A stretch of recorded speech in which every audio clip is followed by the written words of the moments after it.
Good morning, everyone. Happy, glorious day wherever in this country you are. Over here in Los Angeles, California, it's a little chilly, for us Angelinos. We're like, ooh, anytime it gets below 70, right?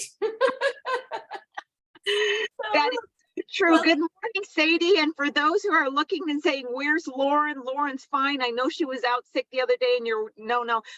Lauren had another engagement she had to attend. She says hello to everybody, and fortunately, we have the wonderful Sadie always here to fill in for us. well, thank you for having me, Lori. So yes, my name is Sadie Uribe, and I'm the Community Engagement Specialist for the Los Angeles Regional SBDC Network.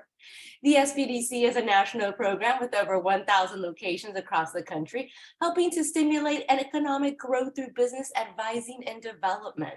We offer no-cost services to the local businesses through funding provided by the U.S. Small Business Administration, SBA, and from the California Governor's Office of Business and Economic Development, GoBiz.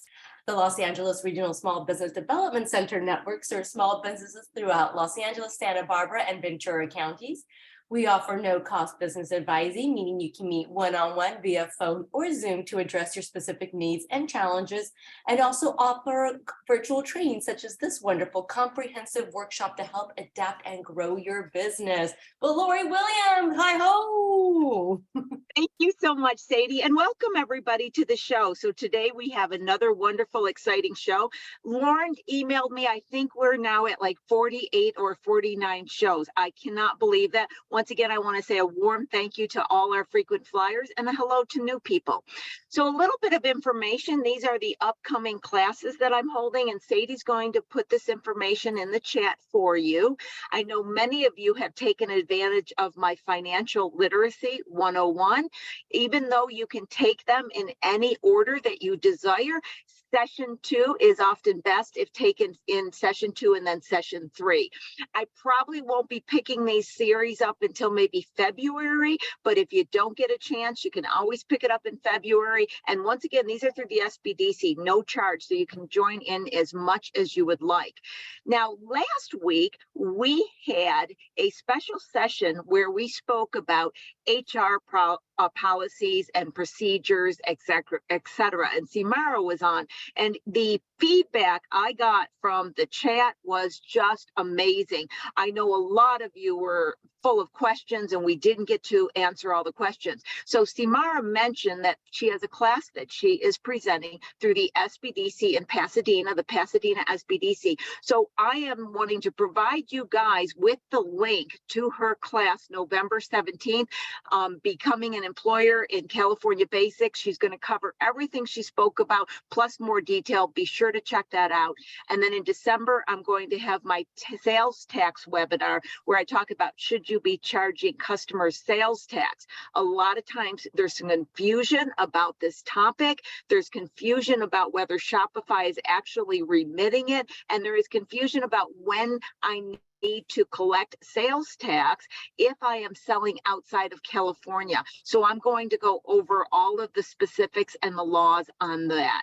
Now, speaking of laws, I want to bring up a topic, and I always communicate what I see a lot in my consulting. I have a great advantage of being a very busy consultant, and so that allows me to see a lot of situations. So I have seen something I'm going to explain about 3 or 4 times in the last couple of weeks. It's only going to be to specific situations and specific people. So please listen to what I say at the beginning so you don't think you're affected by this unless you are.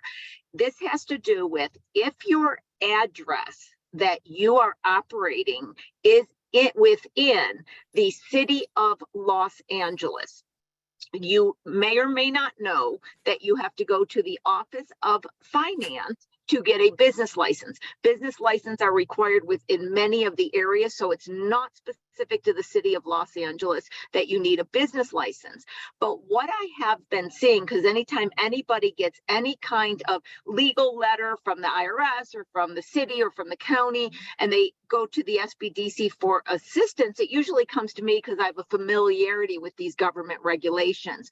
Well, in the last couple weeks, interestingly enough, I have seen had people come to me because they received letters that they're not in compliance and they owe a tax. They didn't have a business license set up. And if you don't, then you are fined and have to pay the tax. The situation to understand that if you have a business license and you have it set up within the city of Los Angeles properly, you are exempt from paying this tax if you do not have revenues over 100,000. If you don't have it set up properly, or you didn't fill out the renewal every single year, then you're subject to these taxes. So people have gotten these letters because they either did not have the license or they did not fill out the renewal, and they can gather the data from your tax returns and they can pick up on, oh, this address is in the city of Los Angeles. I wanted to bring it up in case any of our viewers have gotten one of those letters, because a few people thought it was a scam. Now, I'm not saying that it can't be. You want to check these thoroughly, but if you suddenly get a letter from the city of Los Angeles talking about a delinquent tax and you are operating within there, you want to contact them and be very, very aware of the deadline so penalties do not get attached. So that was my little FYI, just in case I can save anybody out there from any issues. Now, on upcoming shows next week, we're going to have Barney Santos on it, and Barney's got so much to share. I don't even know where to start. I'm almost wanting to say, let's just wait till next week. But he's a serial entrepreneur, has been a long time and still is an advisor at the Pasadena SBDC. Helped many people, including Sylvia Garcia, get her restaurant started. She was a guest some time ago. His latest venture was Boulevard Market, which is a food hall business incubator he's going to tell us about. So lots of information that Barney will be sharing with us. And then after that, we've got Ariel Pai coming back on. He's been on the show a couple times. We're going to start focusing in November as well as December on getting ready for the next year. So Ariel, is coming in and he's going to talk about marketing strategies. I'm also going to talk about getting your finances in order, etc. So the goal is near the end of the year to get you completely prepared. Now, you might have noticed I skipped over November 23rd. That is the Thanksgiving holiday, and we're not going to have a show that week because I know a lot of you guys are on holiday, etc. So that's what's coming up in the near future. Now, today is a very interesting conversation and one that many of you may never had or thought about. Our guest today, Jules Hirst, is a highly sought after business etiquette expert, co-author, If the Power of Civility, and founder of Etiquette Consulting, Inc. Hirst is dedicated to enhancing social skills, leadership, and confidence through the lens of etiquette. Jules works with entrepreneurs, helping them to make a good first impression. Now, many of you in the audience, you're in a situation of being an entrepreneur and suddenly exposed to meetings, negotiations, different types of situations that maybe you've never been exposed to before. And you might feel a little out of sorts and wonder how to address those. And so Jules is going to come on today and give us some insight. Jules, thank you so much for joining us today. Thank you, Lori, for having me. It's a pleasure. Well, first of all, just to give our audience an understanding, let's talk about your company, what type of services you offer, your clients, and how did you get started? Because everybody here is a small business owner, so they always like to know, how did you get started in your company? Where did you get the idea? Sure. So Etiquette, being born and raised in a, I don't want to say super strict Latino family, but we were pretty strict, where we had to make eye contact. If I dare do a lip smack or stomp my feet, I would have. And then I'm part of that generation where it was okay to get hit. So, but little did I know that my parents were actually instilling just manners, so fast forward, being that 5-year-old, 6-year-old, 7-year-old, 8-year-old, onto young adulthood, it actually came in handy. So I had a high school diploma. I was a single mom, and my lack of higher education, I always felt insecure that I wasn't going to really be able to go very far because I had, a high school diploma where everybody else was going to college and doing this. But my first impression, my work ethic, those manners that my parents had instilled in me, which I thought they were just being annoying, opened up doors that my lack of higher education at that time didn't do for me. So when my girls got into high school, I'm like, you know what? Of course I want them to go to college, but in case life turns them a different way, they need to go to etiquette classes. So I sent them to etiquette classes, and they would come home, I would review their books. Like I instantly fell in love. I Googled, places to become an etiquette consultant. I found one with Etiquette Survival and Sue Fox. And that was in 2005. I started teaching a few lessons, and I realized this is what I was meant to do. So that's my story. That's a fascinating story. I have so many different places I can go with this. So first of all, and you are in it daily. So if I say anything that like my age and you say, Lori, it's not like that anymore, you just tell me, but I'll go on with where I'm going. So I grew up I like to say, I wasn't rural, I was podunk. Most people don't even know that, but I was in this like small little country town. My grandparents were farmers, etc. So I go up go into first Dallas, and I get into business at a very young age, and I kind of was like somebody's protege. So suddenly I'm moving up in this business world, which is something I always wanted to do. From the time I was a little kid, I wanted to be this businesswoman. I saw shows like Dallas and stuff on TV, and I was like, I want to be like that. But I can remember, Jules, being so self-conscious because we didn't sit around the dinner table with all this silverware, and I didn't know how to communicate. And I was so concerned because I did have a bit of a country slang, and, I didn't understand how to be in those arenas. And I felt like I just kind of walked into every single thing with a little bit of insecurity. And I remember thinking that, and by the way, I ended up moving to Dallas. So I'm in etiquette town, right? And I remember trying to read books, what is all the silverware? How do you be? And even talking with people. And I became this observer. I would go, wow, look how she's handling it. Look how she's presenting. Look how she's presenting. So in that, Jules, I'm obviously been around a bit. I'm 58, and I was in my 20s. I believe that how you show up in a meeting is still as important as it was back then. Has culture changed where how you show up changed at all, or is it still a key factor in success? It is still a key factor in success. I mean, perception is reality. My perception of you, your perception of me, that is your reality, just like my perception of you is my reality. That doesn't change. That has not changed. So here's the tricky part now. It's because, it was business meetings in the business room, right? In the conference room. And then we went to shutdown and everything was Zoom. But a lot of people missed a great opportunity because we got a little, to be fair, we didn't really know, right? We were just kind of going along day to day with all these new things that were coming up. But a Zoom meeting is no different than a conference room meeting. You keep your camera on, you stay engaged.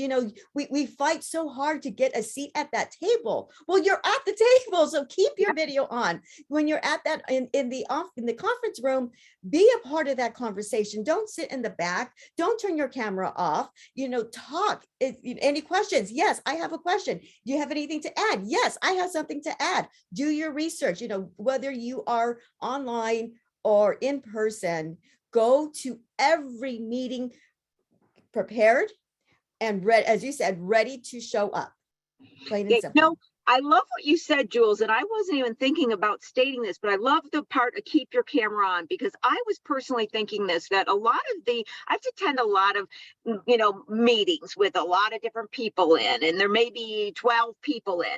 And I have always kept my camera on because I believe that it makes a difference to the presenter and the people there, and it still will determine when they want to reach out to somebody for a new project, they're going to relate to seeing me than just a name. And I'm noticing that with the Zoom trend, especially when it's a meeting, people are just keeping the camera off. And I notice then the presenter, which could be the director of something in these meetings, they tend to start looking at the people with the camera on. And I know as a presenter, it feels more inviting and welcoming when somebody has the camera on and then that person gets moved ahead.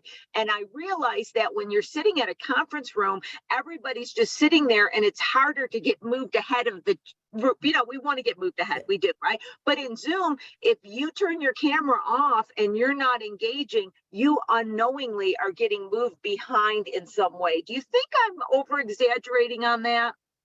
Absolutely not. I mean, I know now, so one thing on that, I do know that a lot of people are doing Zoom meetings and sometimes they're concurrent, right? So I have heard where both meetings are equally as important. So they have one meeting on a computer, one meeting on an iPad, and there's nothing that they can do because they have to be at both meetings. So so then they turn on the camera, answer the question here, and then they turn it off and answer the question over here. So that aside, when you have no control over that, you're in one meeting and and you can.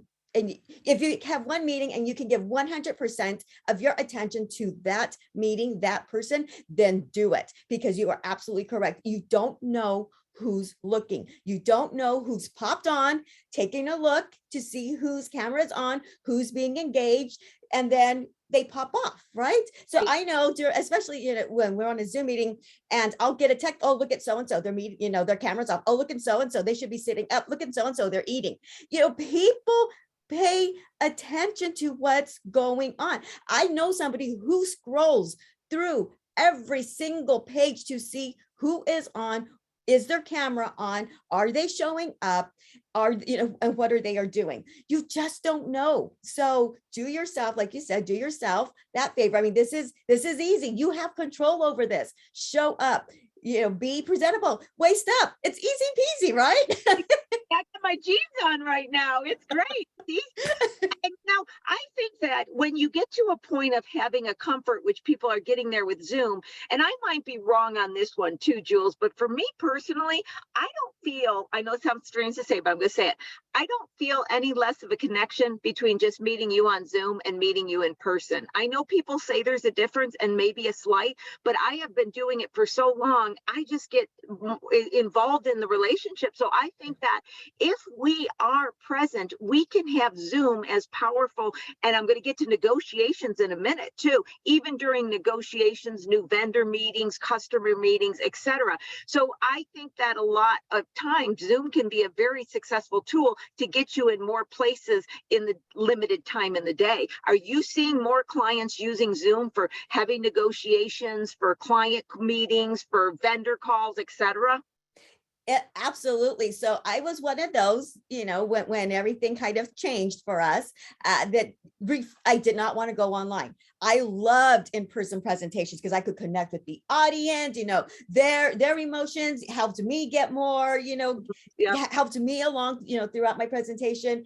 But I had to, like everybody else, I had to pivot, go online. And then we were able to go out again. And then I realized I'm driving 2.5 hours in traffic for a 1-hour presentation. In those 2.5 hours, I could have had 2 other presentations.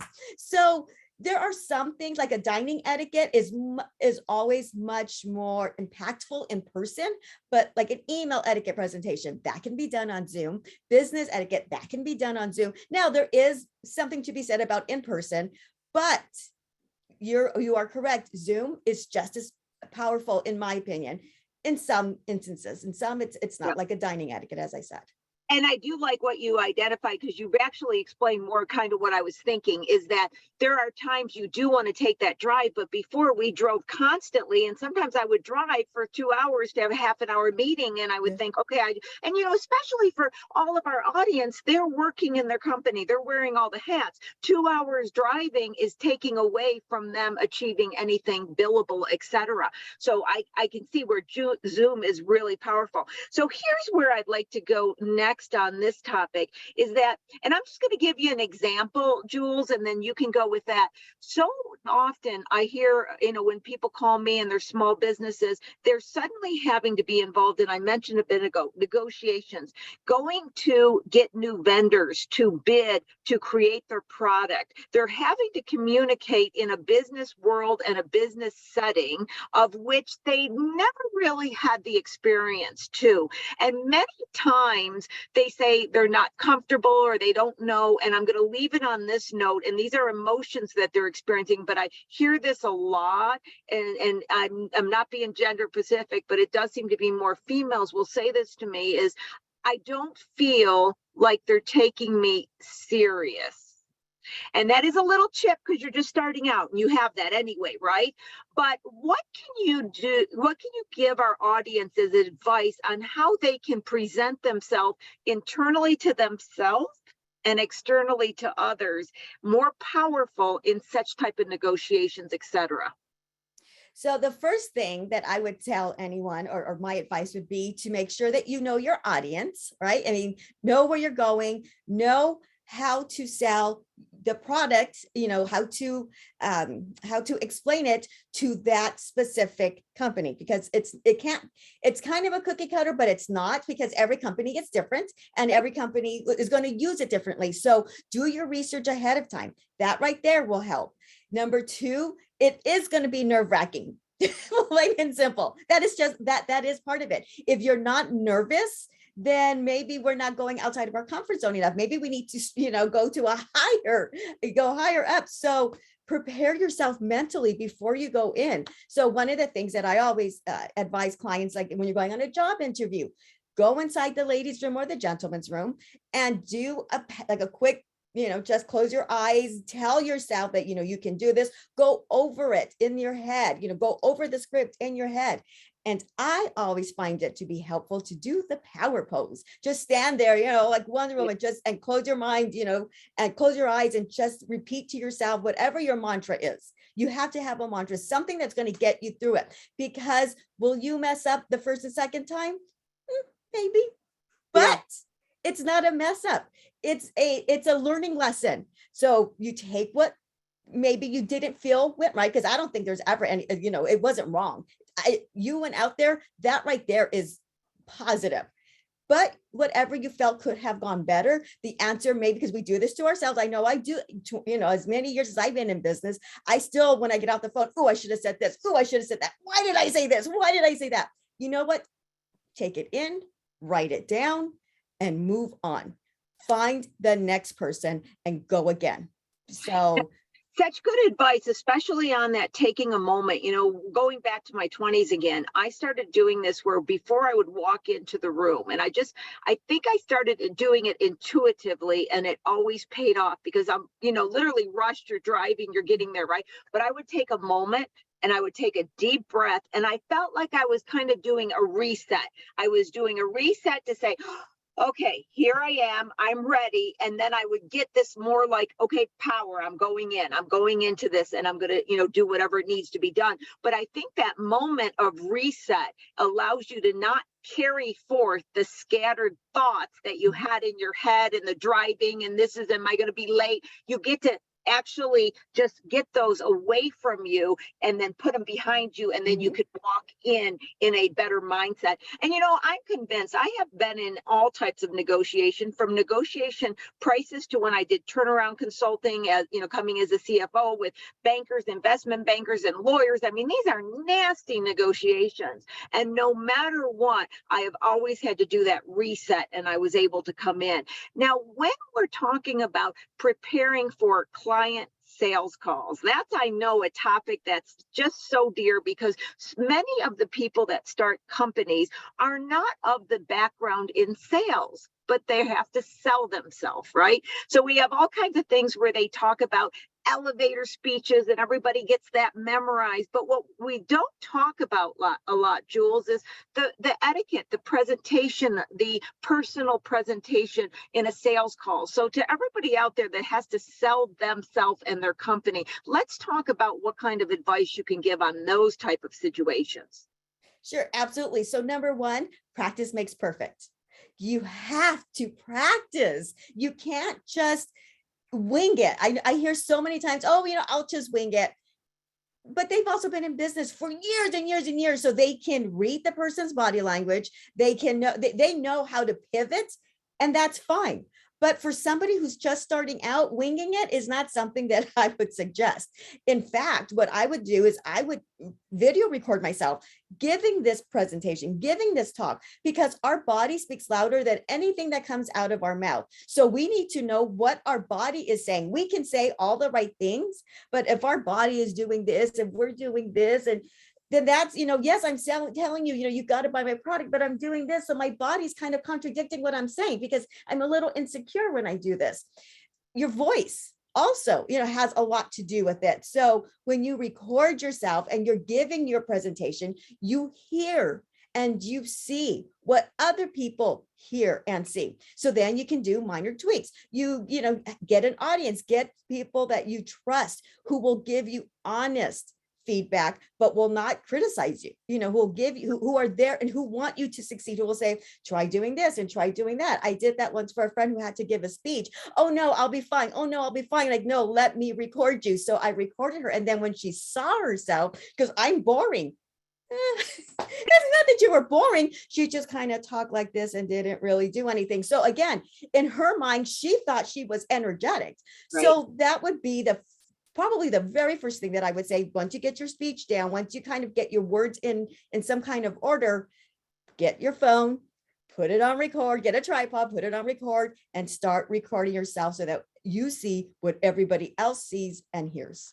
That's such a good point. And Emma Green, which is one of our frequent flyers, I just noticed that she put in chat that she's done it with Zoom, where you just do a meeting with yourself. You can do that and you record yourself, then you can play it back. So that's an awesome advice, Emma. She does a lot of selling her services in front of a camera, so it makes sense. And I've been in front of a camera, in front of an audience, really since I've been 20. I've been a public speaker, and that means so much. What you're saying is to take the time and record yourself. Now, you mentioned something, Jules, and it's such a common word and understanding to me that I can easily just gloss over it without even thinking about it. I'll come back in a second. But because I'm an NLP practitioner, I know how important it is. And a lot of people maybe have a thought about it, but they don't realize, and that is body language. I want to step back, Jules. Let's just take a few moments to talk about it, because you mentioned it in two capacities. One is what your body language is saying, and the other one is read other people's body language. I personally believe, from my own training as well as my own experiences, that the person who can stay conscious reading others' body language as they respond to the words you're saying, identifying your own body language so you are participating properly, will succeed often better than anybody who has subject matter. It just does. And so I really think that the body language and reading it and understanding is such an important aspect. And some people have never been even exposed to that concept. So what can we do to break it down, to get a little bit more detail so people can get their hands around what we're talking about when we're saying body language? Sure. So as I mentioned earlier, your body speaks louder than anything that comes out of your mouth. So here's an example. Someone asks you, what's wrong? And then you turn around and say, nothing. And then they ask you again, seriously, what's wrong? Are you okay? I said nothing. I'm telling you nothing, but me doing this, and I might be doing that. My body language, my snarl, my hands crossed over like this, hunched back, my body is saying something is wrong.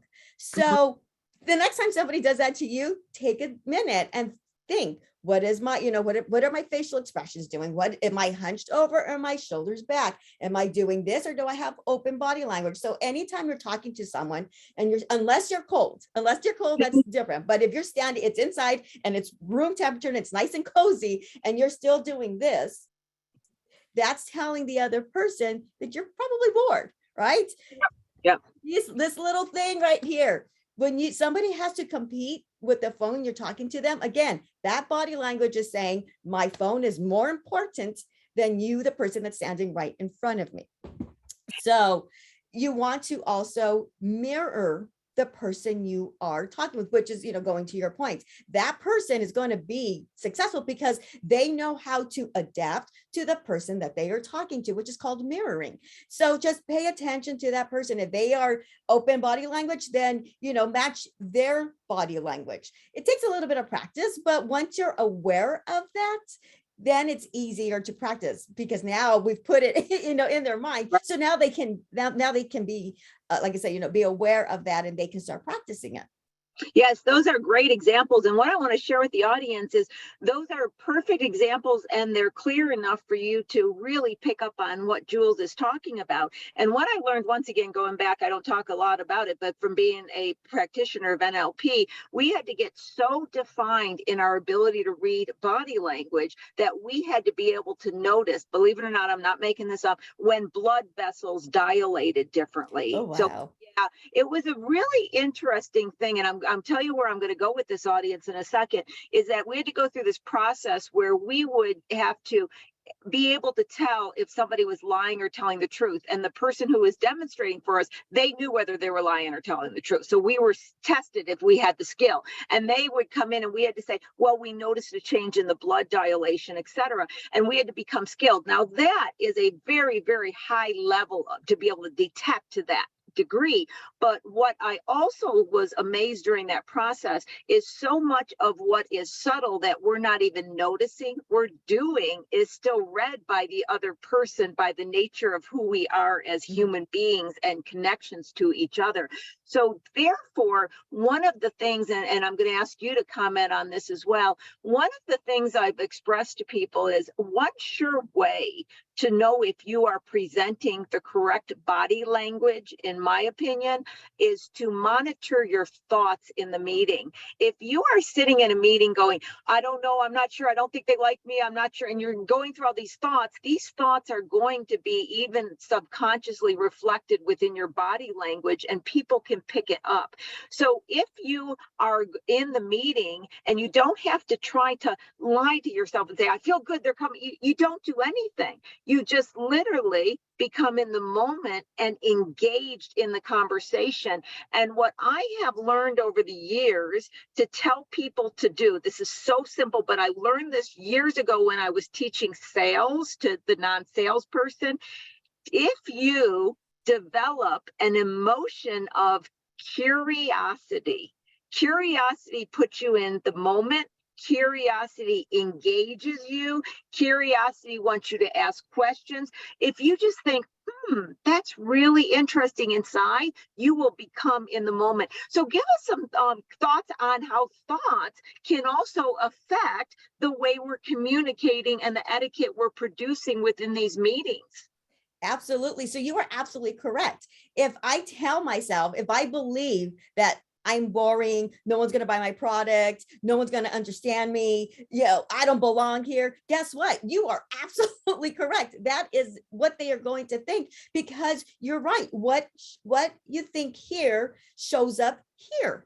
Yeah. That's just it. So you need to, and again, this is something that you have control over. That's why you go to that bathroom. It doesn't have to be just before a negotiation. It could be before a meeting, for a job interview. Go to that bathroom, debrief, download all of that negativity, upload positivity, do that power pose. You are worthy, plain and simple. Yep. You deserve to be there, plain and simple.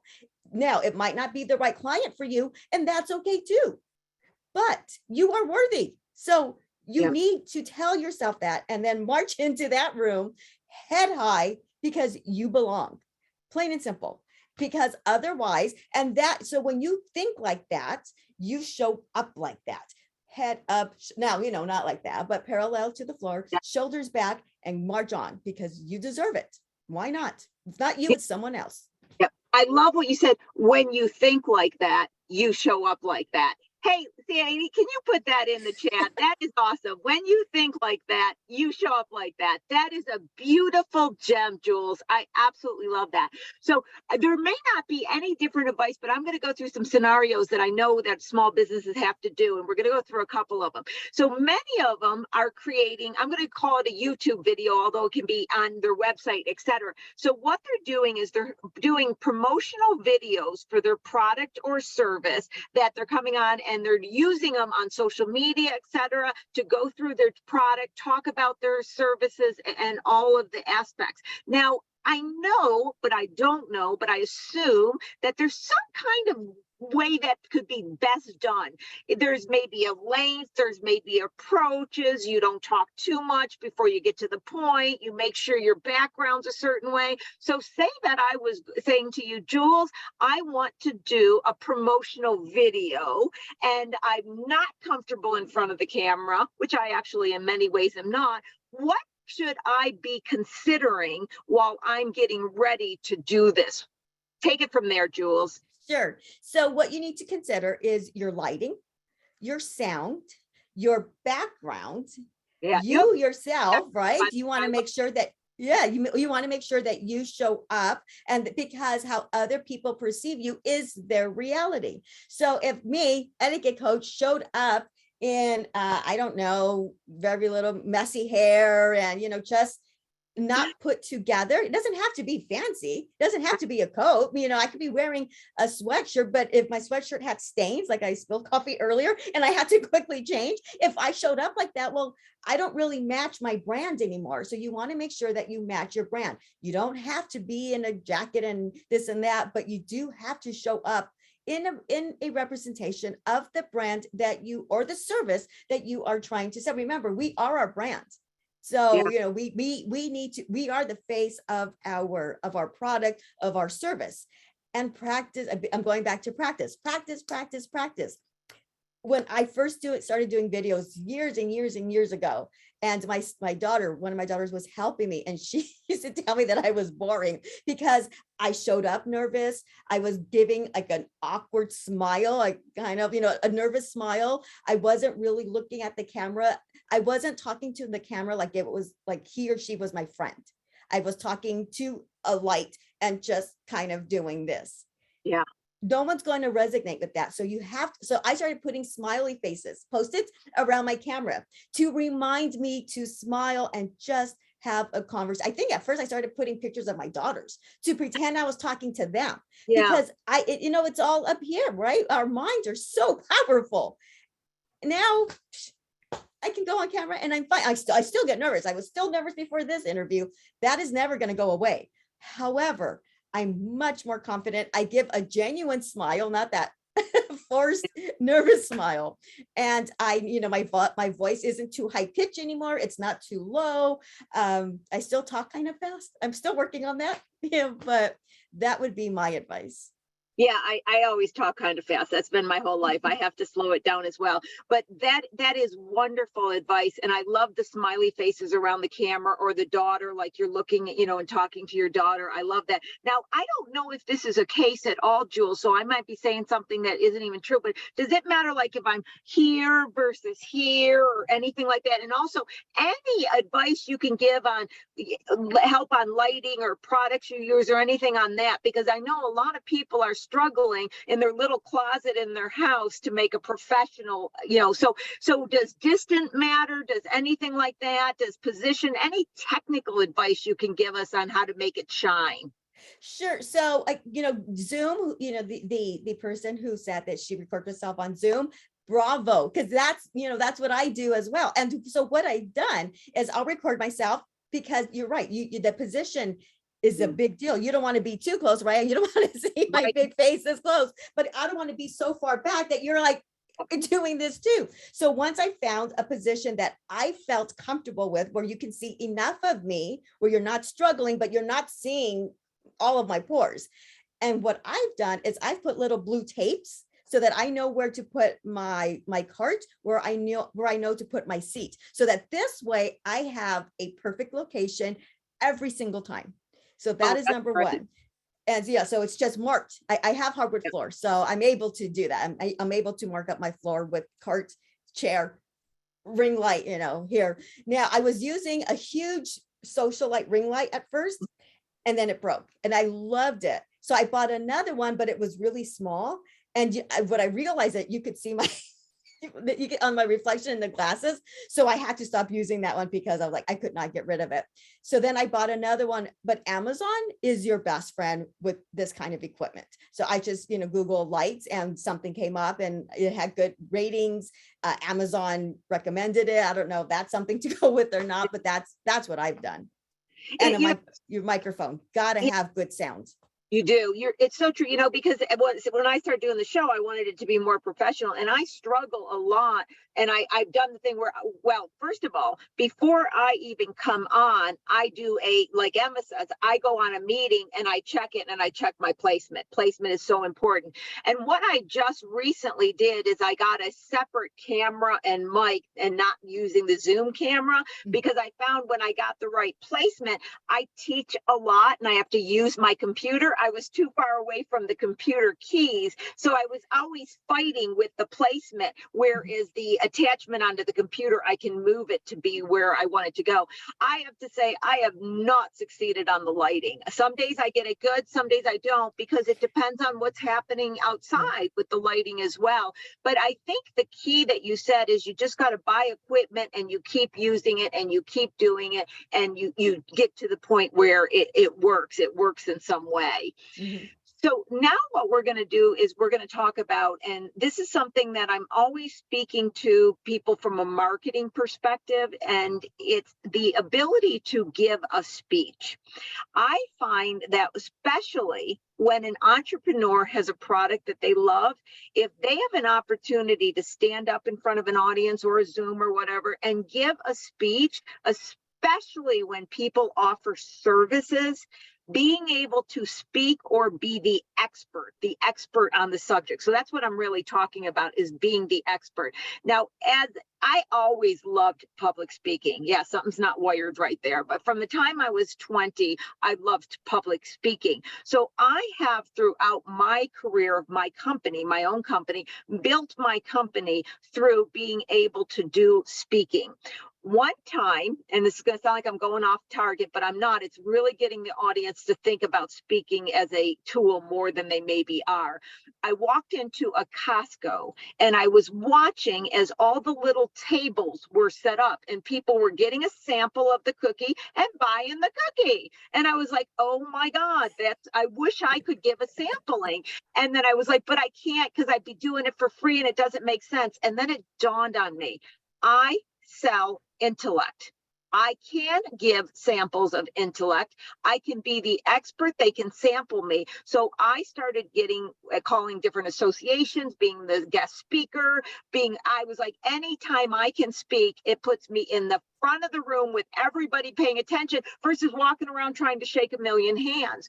So over the years, I have really invited small companies to think any place that they could get up and speak, anywhere that they could speak. It's such a cheap, inexpensive, and effective tool. Okay, everybody in the audience, you heard my big, huge hello, you speaking. Now you're saying to me, but Lori, I don't like to speak. Well, that's okay, because Jules is going to talk us through it. You're up, Jules. And you are so correct, especially those of us in the service industry. And what I hear of all the time is, I don't want to give away anything for free, because then why are they going to hire me?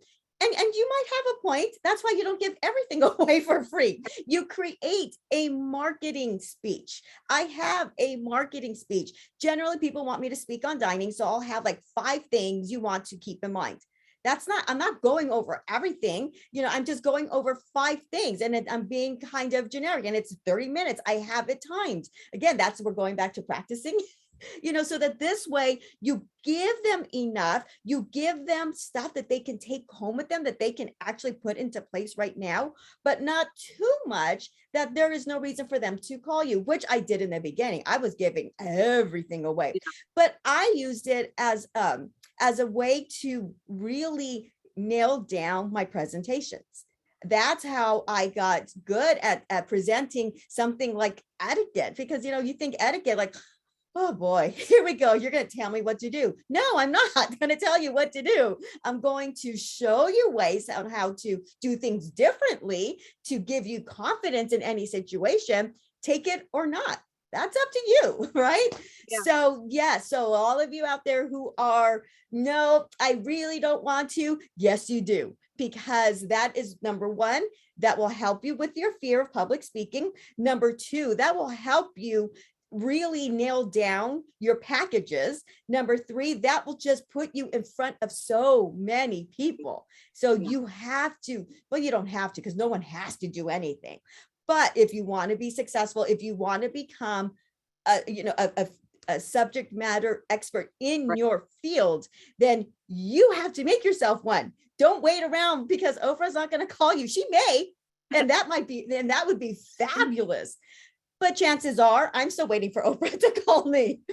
So Totally. Yeah. So in the meantime, podcasts like this, where I can share my knowledge, where I can, hopefully help one or two people, just pivot so that they can show up as a better version of themselves, because that's what etiquette is, at least to me.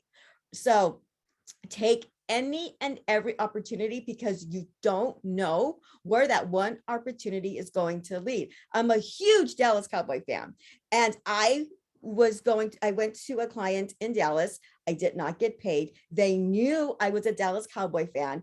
They sponsored me. Not only did I get to go to the game, I was in the field zone, in zone suites, down on the bottom. Oh. I would have never, well, I don't want to say never, but at that point, that was completely out of my league financially. Still is, to be right there in the end zone.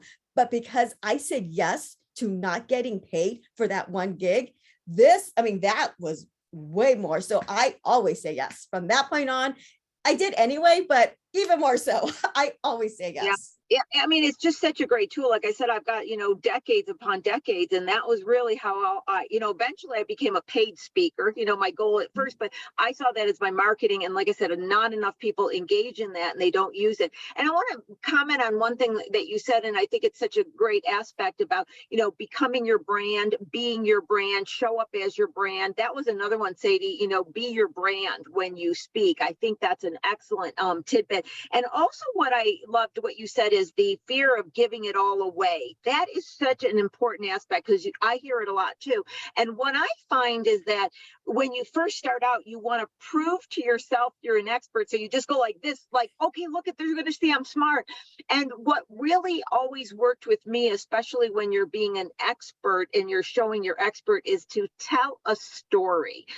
I had a client that was so afraid of failing someday because they didn't understand their financials that they would go to bed worried, and then they get up, and what we did, something like that. I'm just using an example. But when you tell a story of how somebody that you had an experience with, I worked with a client to do this. First of all, you're comfortable because you're telling a story that actually happened, but that's a very strong selling message as well. Have you noticed that, Jules? Oh, yes, absolutely. And being an etiquette expert, so the conversation will go like this. I tell them what I do. I empower individuals, social skills, leadership, and confidence through the lens of etiquette, because I learned when I used to give my elevators pitch and I would say I'm an etiquette consultant, it's like eyes would just roll and they would tune me out. They didn't care what I had to say. Right. So it took me some time to get to that pitch, social skills, leadership, and confidence through the lens of etiquette. And then they're like, interesting, tell me more. Now they're interested. So it took me a while to get there. So again, that's why I say you have to practice. You have to read people's body language. I saw right away they weren't turning me, they weren't paying attention to me anymore.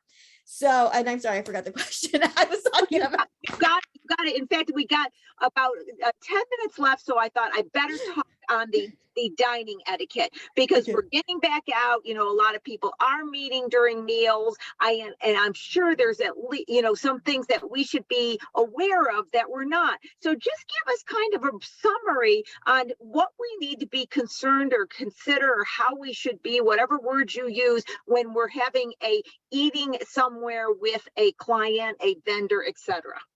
Sure. So here are a few things if you are the guest. So if you are the guest for a meal, lunch, dinner, doesn't matter. Remember to RSVP in the time, that they've given you, RSVP. If you have any allergies and they haven't asked you, especially if you're going to someone's home, make sure you let them know, because the last thing you want to do is be allergic to peanuts, right? And then you go there and you don't eat because they're not sure if it's peanut oil or this or that, right? So you don't want to do that. If you are eating at a restaurant, a lot of times guests are a little bit unsure of where to order. They'll ask the host, do you have any recommendations? And then the host will say, oh no, order whatever you want. So then the guest's like, oh gosh, I don't know, what am I supposed to do? So here's what you do. You order from the middle. You don't order the least expensive. You don't order the most expensive. You order something in the middle of the road, price points. Also, you don't want to order something that is really messy. So pizza, unless of course you're at a pizza place, fried chicken, unless of course they're known for the fried chicken, spaghetti, meat sauce, anything like that, you stay away from. You want something that you can cut and that may not dribble all over you. If you're the host, make sure you give your guests a time to RSVP by. Make sure you ask your guests if they have any allergies. And just have fun and reconfirm, both sides, reconfirm. Good advice. And that's so funny. I always would do that. I would always order something that was easy to eat because I didn't want to be, messing and fussing with my food while I was trying to, because back in the days, especially I've been engaged in banking for a long time. Every single thing you did in banking was in a restaurant with somebody, whether it was a client or another banker, an investment banker. I mean, I used to, for the time period I was in that industry, we would have breakfast, lunch, and dinner in restaurants. I think that's why I don't go in restaurants now. I'm so restaurant out. Okay, so here's always the delicate situation. I don't know if you have any advice on this. You're in a restaurant. It's kind of, nobody's really the guest and host. It's two people are getting together. Maybe they're both on the same peer. They're both in the industry. They're sharing leads or whatever. How do you handle the check?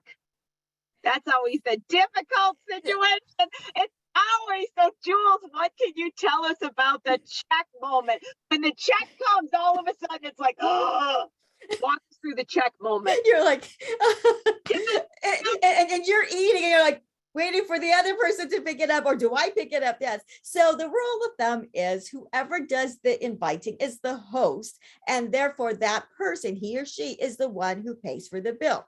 Now, like you said, if we're just colleagues, if we're just meeting up, hey, let's grab lunch, versus, then that is kind of taken as a, hey, let's grab lunch, kind of informal. So be prepared to pay for your own meal. You should always be prepared to pay for your own meal anyway, right? You always.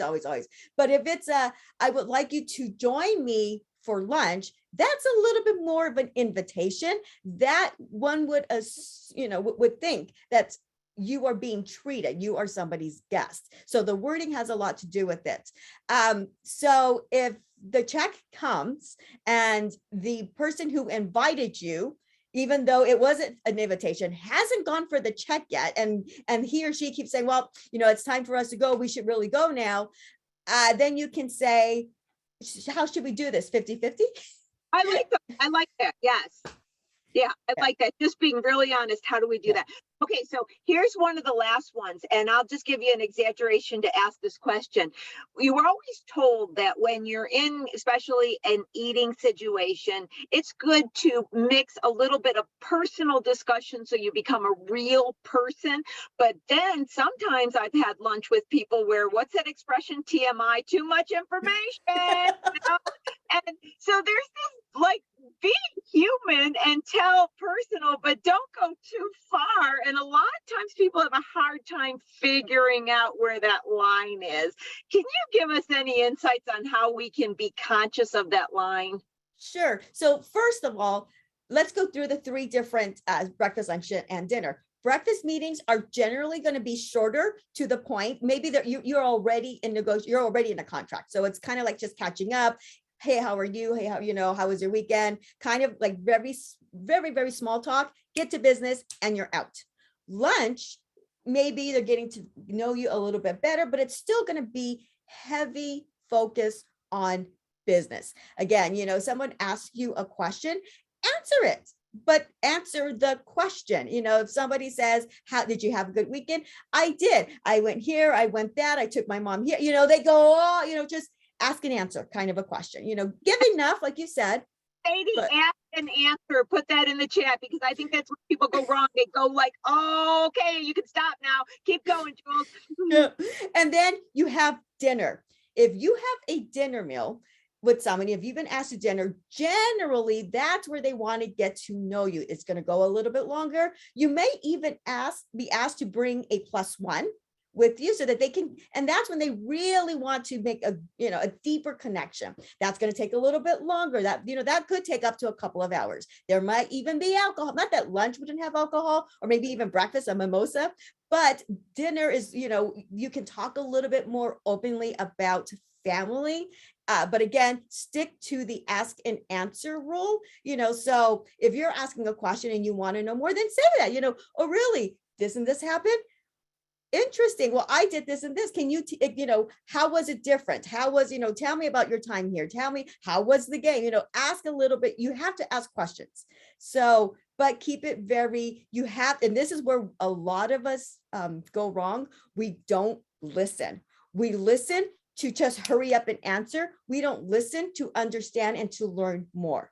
So if the person is talking and you are like, oh my gosh, I gotta just say this, and you're finishing their sentence, you're not listening. So Stop talking, let them talk, compose a question, and then send it back to them. Listen to learn, don't listen to just quickly answer and get out of there. That is so good. I love that, Sadie. Listen to learn. I'm glad you brought up listen, because I should have thought of that. And I didn't, because that's such a key aspect. And I love the ask and answer, because I think a lot of times, and it's kind of inherent in many of us, if we're nervous, we start rambling, and so we get into a meeting and we're nervous. And so we just start talking and we don't stop. And if you just say to yourself, ask and answer, and also so many, of the wonderful tools that we've learned during this session, the stopping, the connecting with yourself, your thoughts, your body language, reading their language, the real great advantage of doing public speaking or video presentations, the positioning.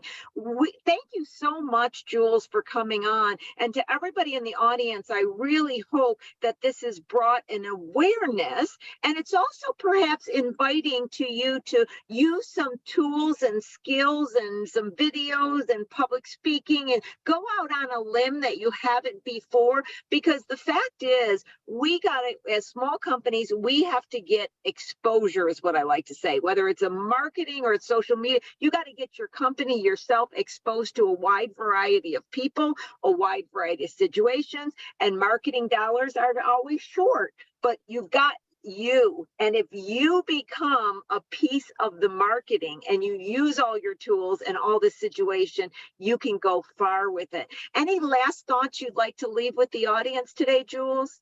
Sure, absolutely. So again, we are 24/7 professionals, right? As soon as they hear your business, maybe at night, I do this at night a lot, and I'll go through cards or people that I meet, and then I start to Google them. So again, we're 24/7 professionals. So make sure that your online presence matches your in-person presence. Number 2, market. Use social media to your advantage. I give daily etiquette tips on my Instagram, which you can find me at Etiquette Coach. But use it for your advantage. Take a look, spend some time what other people are doing and figure out how you can use it for you. If that's not your cup of tea because you don't want to be on camera, guess what? You don't have to be on camera. You have to figure out, because you are your brand. No one's going to know who you are. No one's going to come knocking on your door. Hey, I hear you are the best at XYZ. You have to go out and tell everybody without being too braggy, right? So Right. How do you do that? By giving them tips, daily tips every single day. I love that. Yep. And Lily put in the chat, we are 24 professionals. I love that. And we're getting a lot of thank yous galore for bringing this information. So I want to thank everybody in the audience, all our frequent flyers. This has been great. I was so excited. Our lovely Deborah Darris is who suggested and introduced me to Jules. So I was really excited to have a conversation that isn't had a lot in the small business world. So I hope everybody today gets to walk away with a new thought about how to present themselves in a myriad of situations. Jules, thank you so much for being on. Sadie, I'll bring you back on to shut down the program. And to everybody, thank you again for being here. I'll see you next week for another episode of Small Biz Talk. Sadie, shut us down. Well, I just want to say that you are amazing, Lori. I love you. I learned so much. And to Jules, and you know what if we have a fabulous rest of the day and we be strong professionals 24/7, as we say here. I love that. Everybody, see you next week. Bye-bye. Thank you.